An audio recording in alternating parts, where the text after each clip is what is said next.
Heure de la télévision nationale, une édition que nous ouvrons avec l'agenda officiel. Le président de la République, chef de l'État, Mohamed Bazoum, a effectué ce matin une visite à Gotei et Tera. Partout où il est passé, le président de la République a été massivement accueilli par les populations. Les images.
Et puis, comme vous le savez, le président de la République, chef de l'État, Mohamed Bazoum, a effectué ce matin une visite de travail à Gotei et Tera, deux départements de la région de Tillabéri situés dans la zone des 3 frontières en proie à l'insécurité due aux attaques terroristes qui ont occasionné le déplacement de plusieurs milliers de personnes.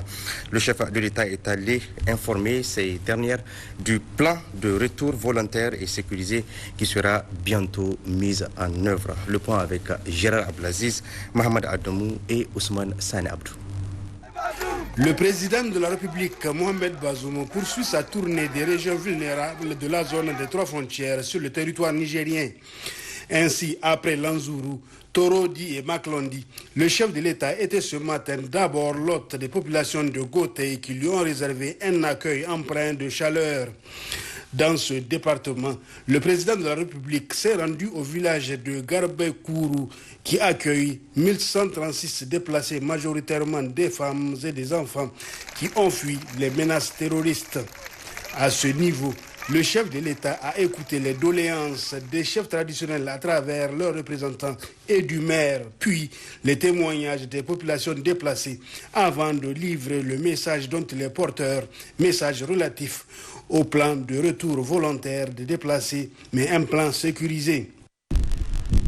Je suis venu vous saluer, je suis venu témoigner de vos conditions, de vos difficultés, vous apporter mon soutien, vous exprimer mes sentiments de solidarité, mais en même temps, je suis venu vous suggérer, vous demander de bien vouloir accepter de retourner dans vos villages et sans crainte, Inch'Allah, parce que nous prendrons toutes les dispositions pour assurer votre sécurité. S'agissant de mes frères et sœurs de Garbaïkourou, j'ai écouté votre chef de village très dynamique et j'ai entendu les doléances qu'il m'a adressées. Les forages. Monsieur le chef de village, je vais donner les instructions pour que demain, vendredi ou au plus tard lundi, on vienne vous réparer les forages. J'ai entendu votre doléance relative au CSI. Je donnerai les instructions nécessaires au ministre de la Santé pour qu'on vienne regarder le CSI, l'achever au besoin et vous affecter le personnel que vous avez réclamé. Vous m'avez parlé des classes. Nous allons étudier également cette question.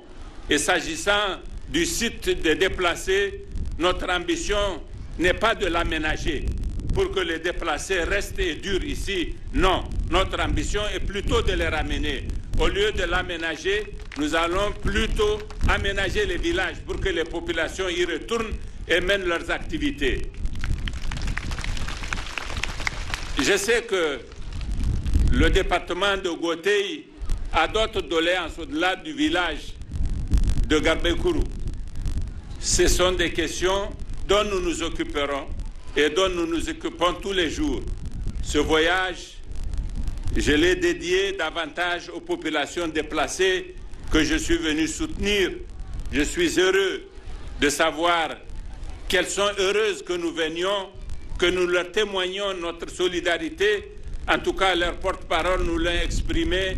Je sais que ce sont les sentiments authentiques qui les animent.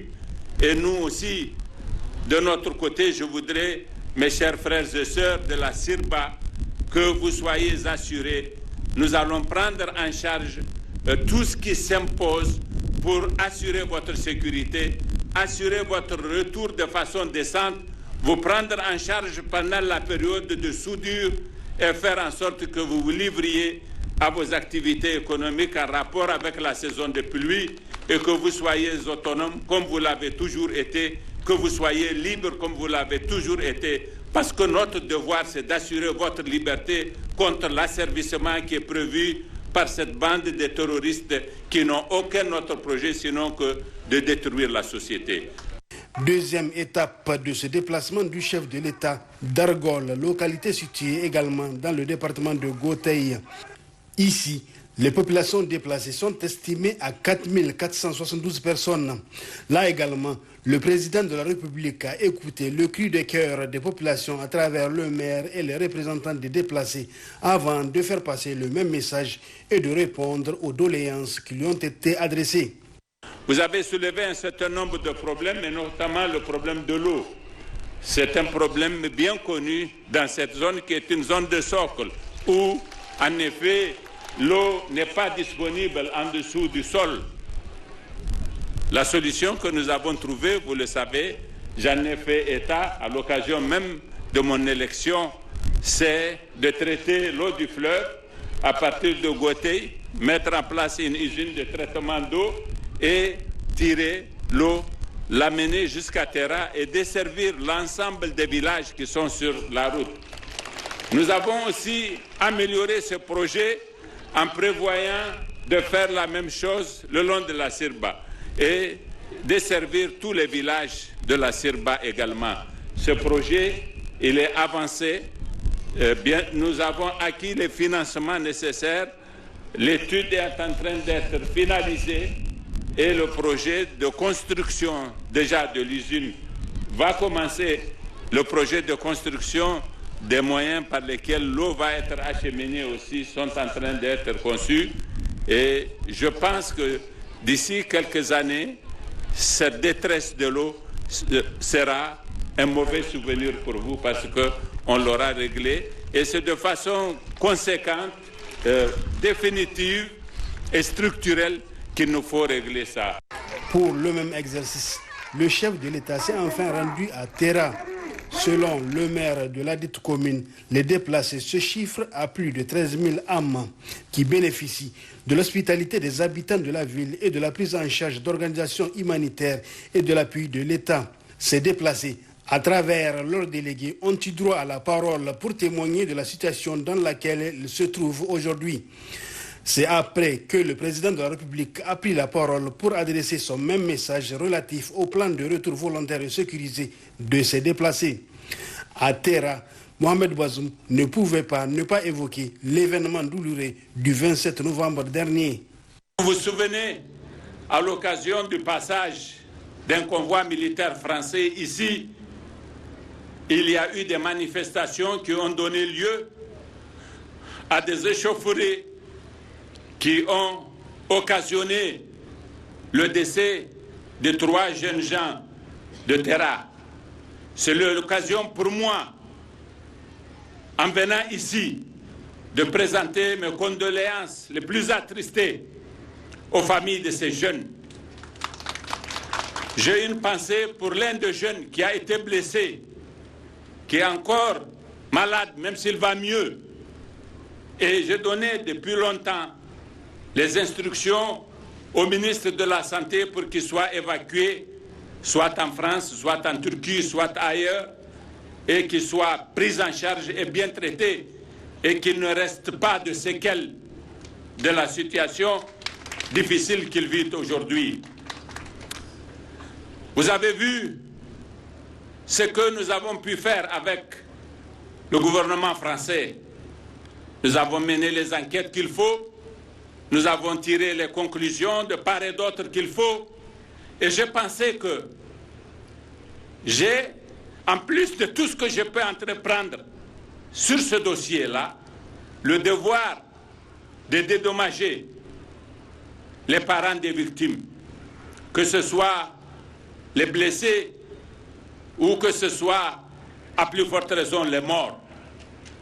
Nous avons eu un protocole que le ministre de l'Intérieur a présenté aux représentants des populations de Terra, les chefs traditionnels, les chefs religieux, les chefs de quartier, qui ont agréé ce protocole et nous l'avons mis en œuvre.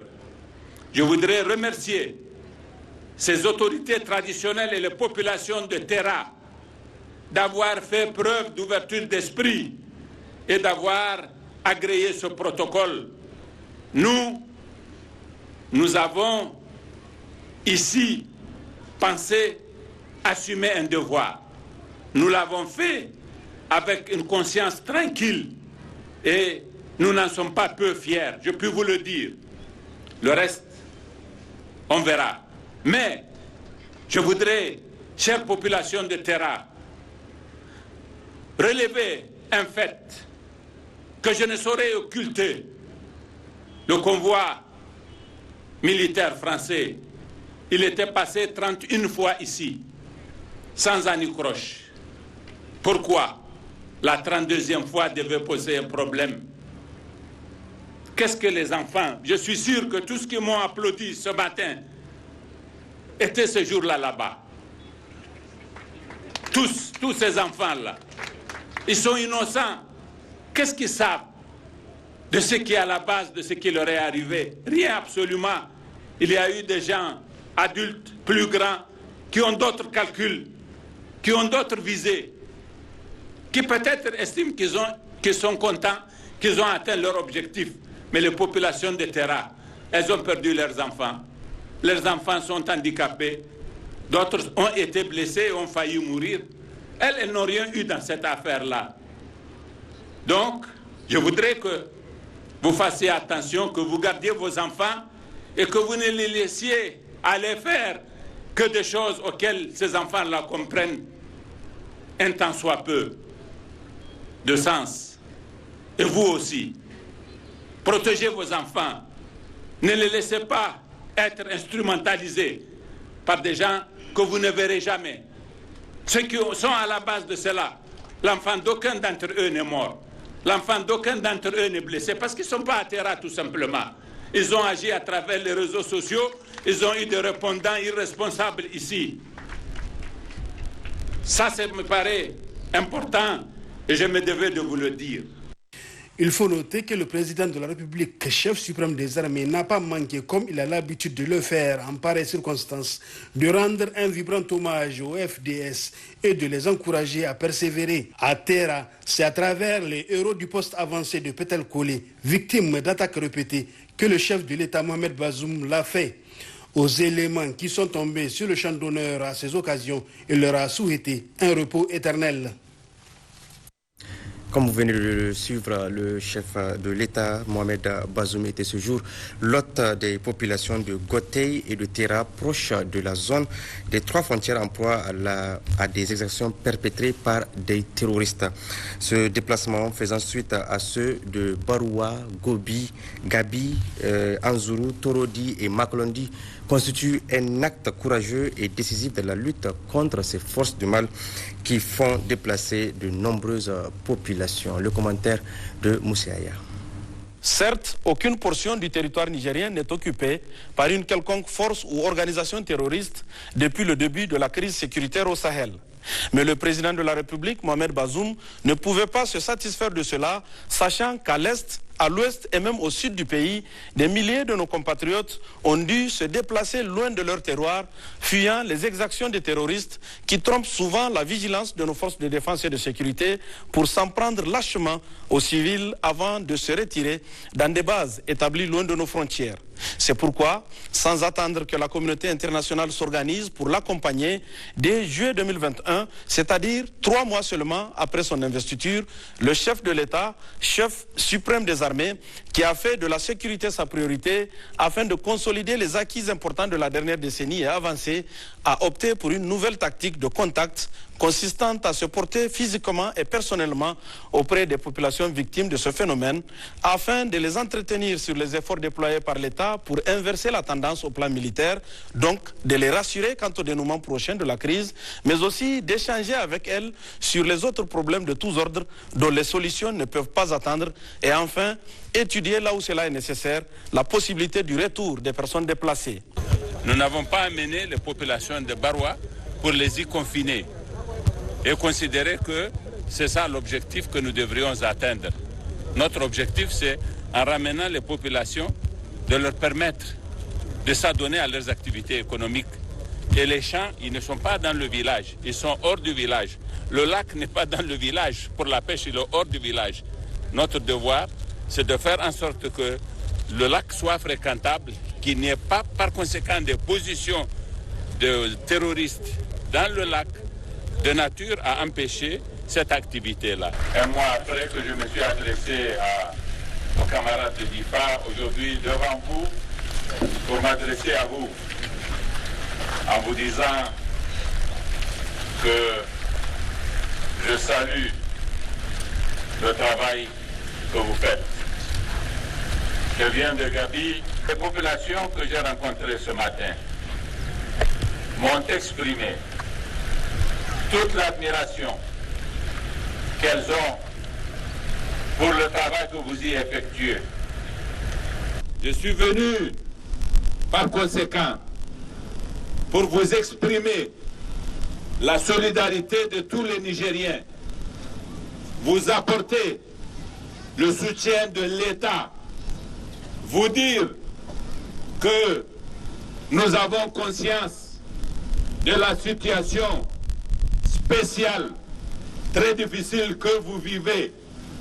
Et la meilleure façon de le témoigner, c'est de venir ici, même à Zarakwala, vous rencontrer, vous écouter et améliorer ce que nous avons fait. Je ne suis pas venu vous dire de retourner pour que je vous abandonne. Non, jamais je ne le ferai. Je vais évaluer la situation de façon détaillée et nous ne ramènerons les populations dans leur village que si nous sommes sûrs que nous avons garanti leur sécurité quand elles seront retournées. Après Barawa dans la région de Difa, suivi de Gabi, frontière Nigeria dans la région de Maradi, de Lanzuru dans la région de Tilaberi, puis récemment Torodi et Makalondi dans la zone frontalière avec le Burkina Faso, ce fut au tour de Gotei et Tera, proches de la zone dite des 3 frontières, de recevoir ce matin la visite du président de la République Mohamed Bazoum. Dans cette partie du pays, près de 2200 ménages, totalisant plus de 15 000 personnes, ont été contraints de quitter leur village pour échapper aux assassinats sommaires, aux enlèvements, aux vols de bétail, aux incendies et destructions d'écoles et d'entreprises privées perpétrées par les terroristes qui se replient aussitôt après vers les frontières du Burkina et du Mali. Toutes les communautés sont victimes. Toutes les communautés sont victimes des agissements des terroristes. Et toutes les communautés, par conséquent, doivent également se mobiliser pour lutter contre ce phénomène par les mécanismes que j'ai indiqués. Mais évidemment, tout cela n'a aucune chance de se réaliser si nous, l'État, nous ne déployons pas les forces qu'il faut, avec les moyens qu'il faut, pour que nous créions le rapport de force nécessaire en vue de démobiliser ceux qui sont dans cette aventure. Et cet aspect de notre responsabilité, nous l'assumons.